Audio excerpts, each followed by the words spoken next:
Welcome back, guys. And for this episode, the UFC has finally landed in São Paulo, Brazil for a fight night. Jailton Almeida versus Derrick Lewis. And this is the fight that we weren't supposed to have. It was supposed to be Curtis Blaydes, but yet, thank God, Derrick Lewis stepped up to save the show. Remember, this episode is presented by Notorious Pulse Radio. I'm your host, Mitch, and let's get into this fight night. Almeida, the monster, the submission specialist, the dark horse of the heavyweight division. I mean, this is like the Deontay Wilder right now. I mean, this guy has a lot of talent and he only is fighting around at 230. I mean, dude can literally fight at light heavyweight easily, but chooses to rock with the biggest and baddest on the planet. He is coming in on a 6-fight win streak in the UFC. From the Dana White's Contender Series all the way on, all his fights have been finishes. I mean, the guy most of the time, he's going to choke you out. The dude is an absolute anaconda when it comes to the ground game. He moves insanely fast, carries massive power.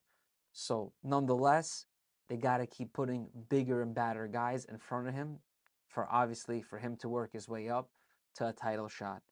Derrick Lewis, record 27-11, the Black Beast, obviously entertaining, funny, humble guy, and he's a fighter's fighter. I mean, there's nothing you could say about Derrick Lewis. He comes to scrap. He has the most knockouts in heavyweight history in the UFC, and he has the best, post-fight interviews in history. I don't care, point blank. Obviously, he had a nice win his last fight out. Prior to that, was in a 3-fight losing streak. But like I said, nobody cares.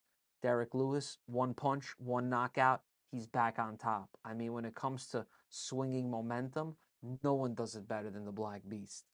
How do I see him getting against a guy like Almeida? He needs to be absolutely lucky. The only way that Lewis is coming out of this fight alive is if he catches Almeida trying to get him down with the same uppercut he hit Curtis Blaydes with. I mean, that is his only life and savior.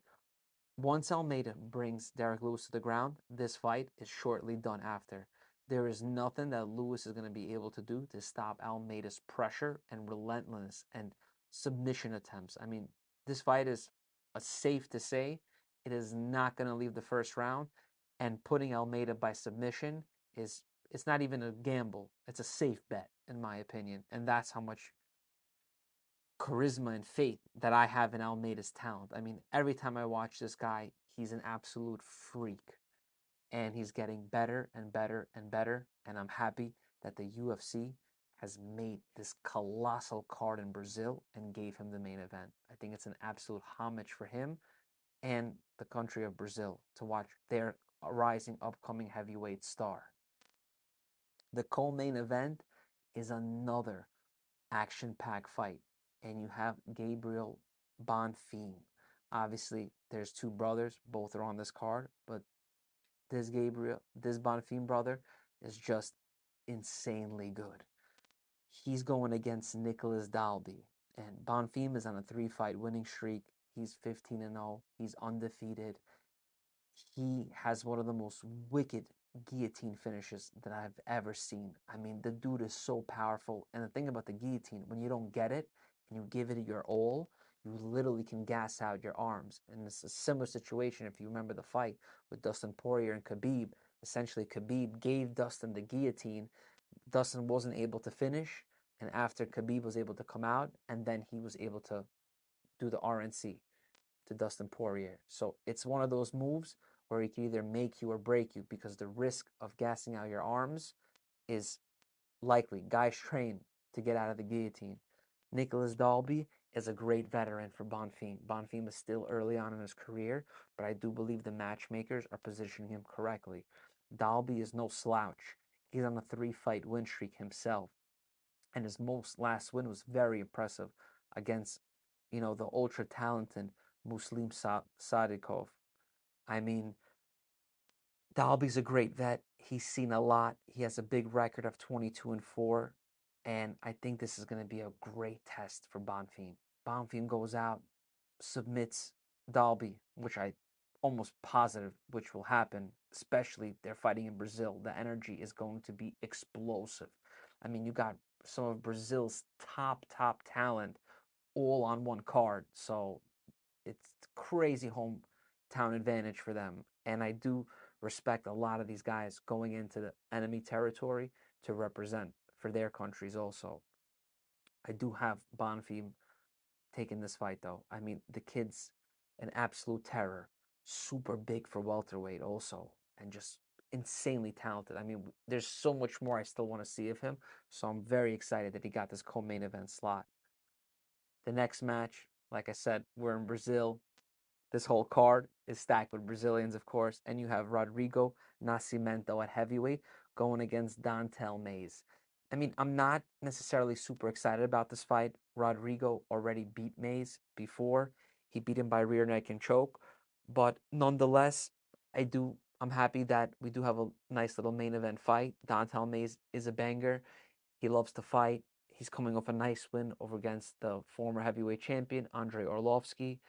Even though obviously Arlovsky is all the way at the end of his career, still good. Arlovsky's still dangerous. He comes out super talented. So I get why the UFC is like, hey, let's just run this back one more time. Maybe the last fight was a little bit of a fluke. He got him down. He choked him out. We couldn't see enough. Let them run it again. And this essentially is what's happening. But except Dontel Mays is straight flying into enemy territory. He's going into Rodrigo's home. And I think Rodrigo is just going to finish him again. Purposely, I see Rodrigo as the way more talented fighter. And he has obviously a much better ground game. So this is going to be the battle of can these Americans and these non-Brazilians stay off the ground, because they are going into the anaconda's nest. I mean, these guys are absolute killers when it comes to the ground game. So the main thing is they put a lot of strikers against a lot of grapplers, and you're going to see that going on, especially into the next fight. The next fight that I'm also going to introduce is Rodolfo Vieira, Brazilian, versus the highly talented kickboxer Armand Petrosian. And Rodolfo record 9-2. Is coming off a nice win against Cody Brundage. Has a great ground game, solid striking, but obviously he's very well known for his jiu-jitsu. But on the other hand, like I said, keep this trend. You have a crazy striker in Petrosian. Petrosian is a fantastic kickboxer. But the one thing that I like about Petrosian is that when he fought Chao Borralho, he was actually, even though he lost that fight, Borralho was an insane fighter. He was supposed to be on this card. That fight got canceled. But Borralho wasn't able to finish Petrosian. They took it all 3 rounds. And for that reason, I'm going to be rocking with Petrosian that night. I liked what I saw from the kickboxer. Dude is resilient. And if say you cannot submit him and keep him on the ground, he will absolutely pick you apart when it comes to kickboxing. Dude is super long, coming around like 6'4", crazy with the head kicks, low kicks, very crisp striking. I do believe Rodolfo is going to have a long night. Even though he's at home, I believe the Armenian is going to bring the terror to Brazil. And that is why I'm rocking with Petrosian. I liked what I saw when I saw him against Chao Borralho.